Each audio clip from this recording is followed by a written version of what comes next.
इस्लाम जो है मैंने कबूल करने की जो मेरी शुरुआत है, मैं कुरान को इसलिए पढ़ रहा था ताकि मैं उसमें कुछ गलतियां निकालूं।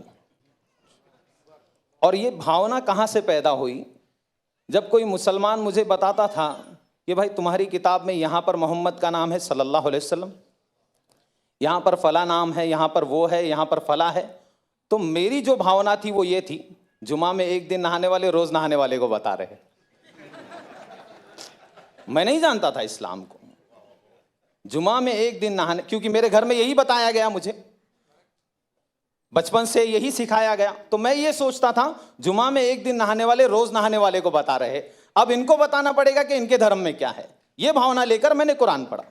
ये भावना लेकर मैं कुरान को पढ़ना शुरू किया। सबसे पहले फतेह मोहम्मद जालंधरी साहब का मैंने कुरान उठाकर पढ़ा, तर्जुमा पूरा मुकम्मल। अल्लाह का बहुत बड़ा एहसान है, उसी में मेरा जो है जहन अल्लाह ताला ने खोल दिया। अल्हम्दुलिल्लाह मैंने कुरान को पढ़कर, उसको समझकर, अल्हम्दुलिल्लाह मैंने इस्लाम को कबूल किया है। किसी के दबाव में नहीं किया, अल्हम्दुलिल्लाह। किसी ने दबाव नहीं दिया, किसी ने पैसे नहीं दिए। पैसे देता अगर कोई तो रेंट के घर पे नहीं रहता। अच्छा, बारकल्लाह फीक। अभी तो आप इस्लाम के बारे में बहुत सारी चीज़ जानकारी हासिल करें। मैं आपसे ये सवाल कर रहा हूँ, आप भी क्या है, आप ऑलरेडी जो है लोगों को भी इस्लाम के बारे में आप जानकारी दे रहे हैं, तो मेरा ये सवाल है, क्या इस्लाम में जायज़ है लोगों को फोर्स करना और इस्लाम कबूल करवाना, ऐसा कुछ इस्लाम में जायज़ है क्या? कुरान की आयत है, अल्लाह ताला ने कुरान में अध्याय नंबर 2 के श्लोक नंबर 256 में अल्लाह ने कहा, ला इकराह फिद्दीन, धर्म के नाम पर कोई जबरदस्ती नहीं है। कद तबय्यन रुश्द मिनल गई, मैंने अंधकार और प्रकाश को वाज़ेह कर दिया। अंधकार क्या है?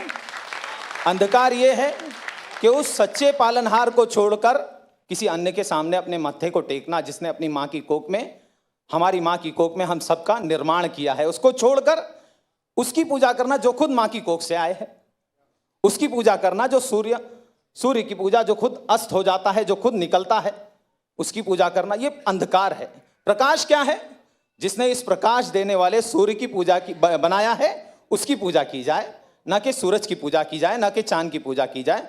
ये कुरान की बहुत सारी आयतें हैं। कुरान में भी अध्याय नंबर 41 में भी पालनहार ने कहा है, अल्लाह ताला कहता है, सच्चे पालनहार कहते हैं कि ला तस्जुदू लिश्शम्सी वला लिलकमरी वस्जुदू, नतमस्तक मत होना न सूर्य के सामने न चंद्र के सामने, बल्कि उस शक्ति के सामने, उस पालनहार के सामने नतमस्तक होना।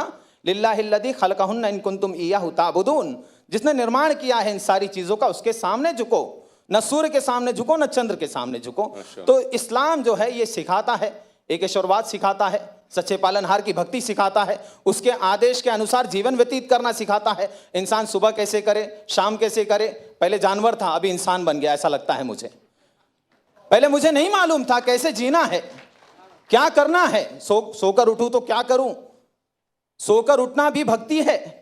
इस्लाम में अगर कोई आदमी सोकर उठता है, अल्हम्दुलिल्लाहिल्लज़ी अहयाना बादा मा अमातना व इलैहि नुशूर पढ़ता है, तो उसको सवाब, सोने का अज्र मिल रहा है। बाथरूम जा रहा है, वहां पर भी भक्ति की प्रेरणा दी गई है, बाथरूम की प्रार्थना करनी है।